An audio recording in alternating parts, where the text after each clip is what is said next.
It's beer o'clock on Real Ale Craft Beer. Today we've got a beer from Denmark and it's from the wonderful Bad Seed Brewing Company. This is called Greetings from Gudumholm, Town and Country Continental Pale Ale. The beer's coming in at 4.7% ABV. Now that's a very interesting ABV, 4.7. I'll get into it in a moment, but first and foremost, let's get this beer out into a glass and see what we get.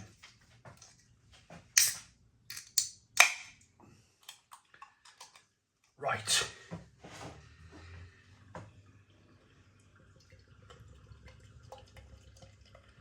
So a Continental Pale Ale with noble hops. Oh, interesting. So are we talking a traditional pale ale? Are we talking something really new world? Well, with noble hops, I'm going to suggest that could very well be a traditional sort of pale ale. A lot of malt flavour coming through. We've got a one finger white head on this one. Slow moving carbonation, rolling up the glass. Hazy, straw coloured, hazy straw coloured beer. I mean, it could be almost looking like a lager, isn't it?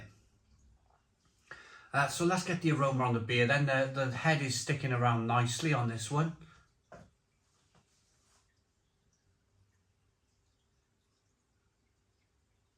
Oh, it smells really good.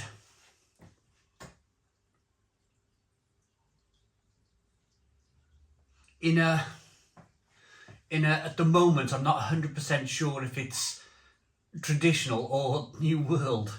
It's got a nice aroma to it. Almost, dare I say it, tutti fruity type aroma.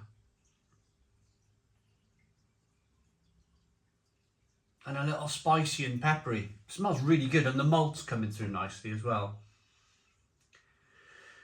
A little bit of sweet malt. It smells really good. Let's dive in. Cheers, everybody.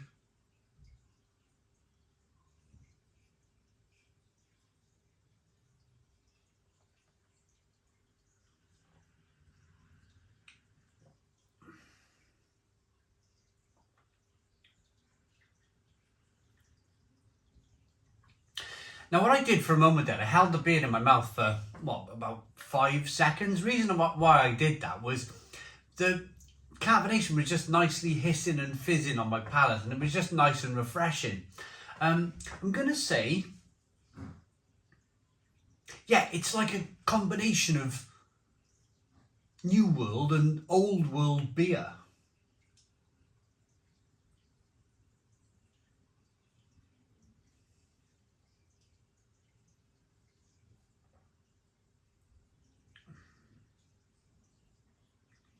It's very drinkable, very refreshing. It's a combination of a little bit of squeezed pineapple and stinging nettle. That would be my best way of describing it. So slightly New World in that you're getting a little bit of squeezed pineapple, maybe a little bit of tinned pineapple, but then at the very same time it's stinging nettle and spiciness and pepperiness. Now, noble hops, I'm not sure if they use noble hops to produce lager. It's got a little bit of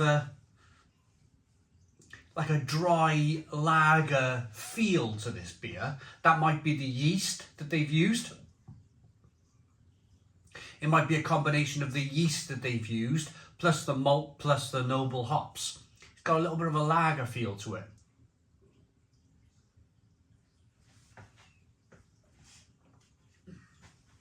But it's really good, really good.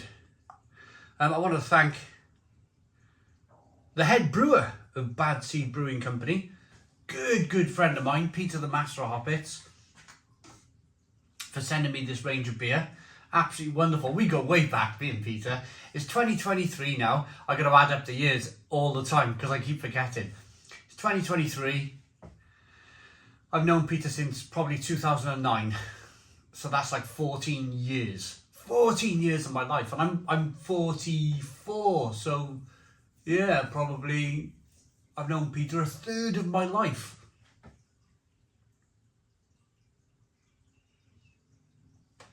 Started off, we both more or less, within a month of each other, started off a YouTube channel on beer.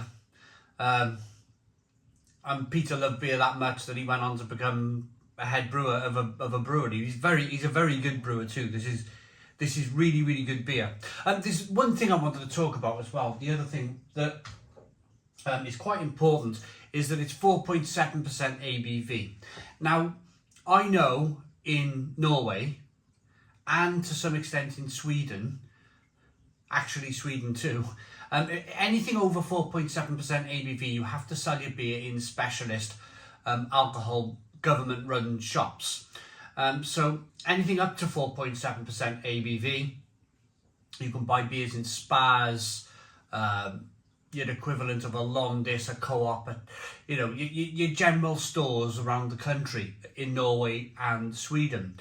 At the moment you go above 4.7% ABV, so your stouts, your imperial stouts, your barley wines, double IPAs, they're all sold in a specialist shop, along with wine and whiskey and spirits and everything else. So you see a lot of beer in Norway and Sweden at that cut-off point, at 4.7% ABV. So I'm wondering, and I'm not 100% sure on this, but I'm wondering if the same rules apply in Denmark. Has this beer been produced at 4.7% ABV because it's aimed at the general store, if you like? Or am I just barking up the wrong tree? But it's really good, a really, really good example of pale ale. It's nice, it's refreshing, nicely carbonated, it's really drinkable, really refreshing.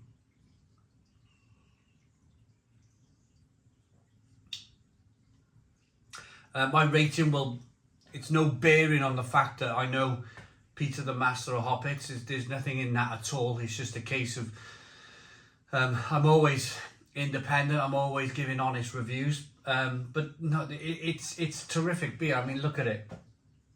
As I wrap the beer back and forth, you can see that carbonation chasing the head up the glass. It's just a really good quality beer.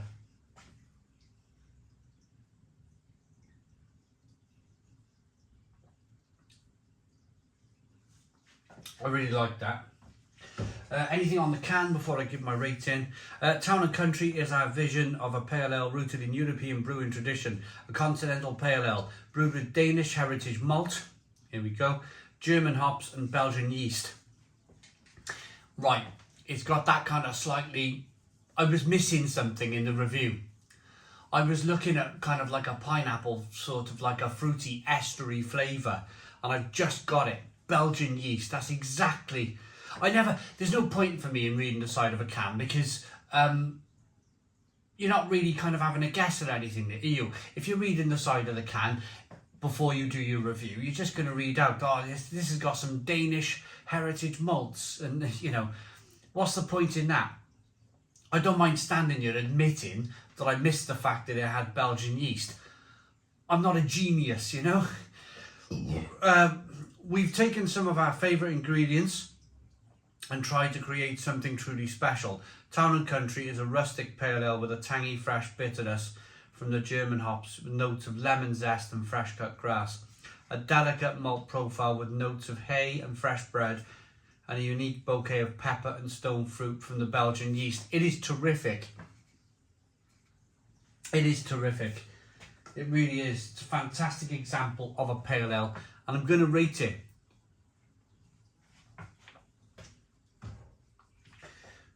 I really, really like that beer. This brewery, and I think this comes from the experience of being a YouTuber and drinking literally thousands of beers, as Peter's done. He's able to look at beer in a very different light, in a very different way. Belgian yeast, Danish malt, German hops, let's clash all these things together. Let's see what happens. What's happened here is that they've produced a terrific pale ale. It's a Stone the Crows 9 out of 10. So 9 out of 10 from Real Ale Craft Beer. Please put your comments in the comments box. Subscribe to our daily beer and food reviews. Give us a big fat thumbs up. Boom. Cheers.